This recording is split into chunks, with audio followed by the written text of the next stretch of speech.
Aujourd'hui, c'est un véritable appel au secours que nous lançons à quelques semaines aujourd'hui de ce festival.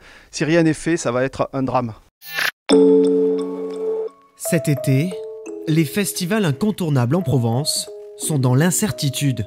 À Avignon, la 75e édition du festival aura bien lieu. Il n'y a pas de projet d'annulation ou de déplacement calendaire du festival cette année. Pourtant, à plus de 70 jours du lancement, le flou artistique est bien au rendez-vous. Pour le Off, le petit frère du grand festival d'Avignon, les professionnels sont inquiets. Aujourd'hui, il y a des abandons partout.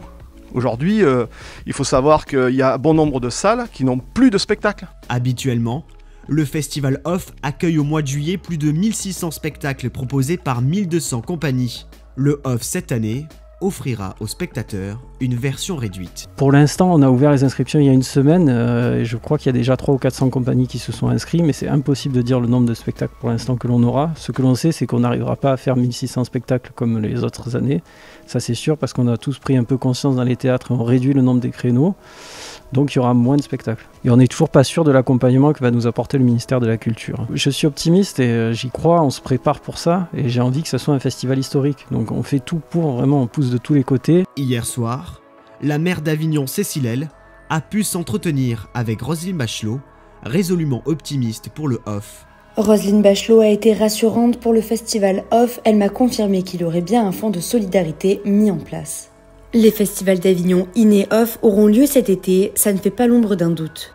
Pour l'heure, aucun protocole sanitaire n'a été décidé, mais les théâtres devraient limiter leur jauge à 65%. Un sens de circulation dans les rues étroites d'Avignon pourrait également être instauré. Un protocole sanitaire, c'est quoi? C'est moins de spectateurs dans la salle, moins de spectacles probablement pour pouvoir aérer les salles.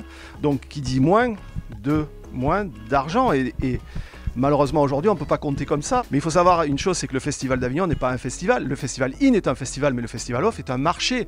Moi, ce qui m'inquiète le plus, c'est qu'on nous donne des directives début juin. Et du coup, on aura un mois pour se retourner et ce sera beaucoup plus compliqué. De l'aération, c'est très très simple. J'ai été en pourparlers avec une société avignonnaise qui fait des lampes UV de désinfection. Tout est imaginable à partir du moment où on nous donne le temps de nous préparer. Autre inconnu pour le plus grand festival de France, le public sera-t-il au rendez-vous? Réponse au mois de juillet prochain.